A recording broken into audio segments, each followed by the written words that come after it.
ये कहानी एक सैनिक की है जो वियतनाम में युद्ध के लिए गया था। युद्ध समाप्त होने के बाद जब उसके घर लौटने की बारी आई तो उसने अपने माता पिता को सैन फ्रांसिस्को से फोन किया। माँ और पिताजी, मैं घर आ रहा हूँ, लेकिन घर आने से पहले मुझे आपसे एक बात पूछनी है। मेरा एक दोस्त है जिसे मैं अपने साथ घर लाना चाहता हूँ, क्या मैं उसे ला सकता हूँ? बिल्कुल बेटा, ये भी कोई पूछने की बात है। हमें तुम्हारे दोस्त से मिलकर बहुत खुशी होगी, माता पिता ने जवाब दिया।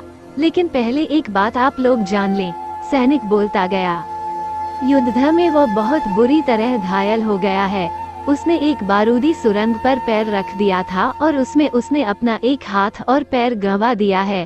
उसके पास कोई जगह नहीं है जहां वो जा सके, इसलिए मैं उसे अपने साथ रहने के लिए लाना चाहता हूँ। उसकी यह बात सुनकर उसकी माँ बोली, बेटा, तुम्हारे दोस्त के बारे में जानकर हमें बहुत दुख हुआ। हो सकता है हम उसके रहने के लिए कोई जगह तलाश कर सकें। नहीं माँ, मैं चाहता हूँ कि वो हमारे साथ रहे। लेकिन बेटा, अब पिता ने कहा, तुम समझ नहीं रहे हो कि तुम क्या चाह रहे हो। इस तरह का अपाहिज व्यक्ति हमारे लिए कितना बड़ा बोझ होगा। हमारी अपनी जिंदगी है जीने के लिए और हम नहीं चाहते कि इस तरह की कोई भी परिस्थिति हमारी जिंदगी में दखल दे। मेरे हिसाब से तुम्हें अकेले घर आना चाहिए और अपने दोस्त को वहीं छोड़ देना चाहिए। वो अपनी जिंदगी जीने के लिए कोई न कोई रास्ता निकाल ही लेगा। सुनकर उस सैनिक ने फोन रख दिया।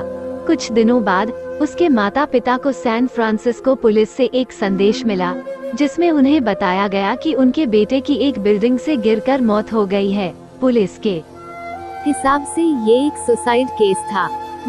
ही माता पिता ने तुरंत ही सैन फ्रांसिस्को के लिए फ्लाइट बुक कराए और वहां पहुंच गए। वहां उन्हें शहर के मुर्दाघर ले जाया गया ताकि वे अपने बेटे की पहचान कर सके। उन्होंने उसकी पहचान कर ली, किंतु ये देखकर उनकी कपकपी छूट गई कि उनके बेटे का बस एक हाथ और एक पैर था।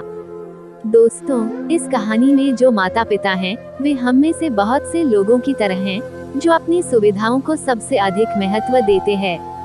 वे उन लोगों से प्यार करना या रहना या समय बिताना चाहते हैं जो दिखने में अच्छे हैं, स्वस्थ हैं या फिर जिनके साथ रहकर उन्हें मजा आता है।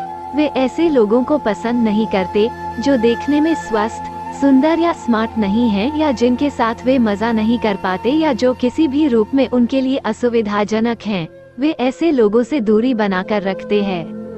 लेकिन कभी कभी उनके इसी व्यवहार के कारण उनके सामने ऐसी परिस्थितियां उत्पन्न हो जाती है जब उन्हें पछताना पड़ता है।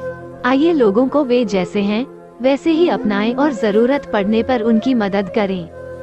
फ्रेंड्स, आपको ये फौजी की कहानी कैसी लगी? आप अपने कमेंट्स के द्वारा हमें अवश्य बताएं। ये soldier story in Hindi heart touching पसंद आने पर लाइक और शेयर करें।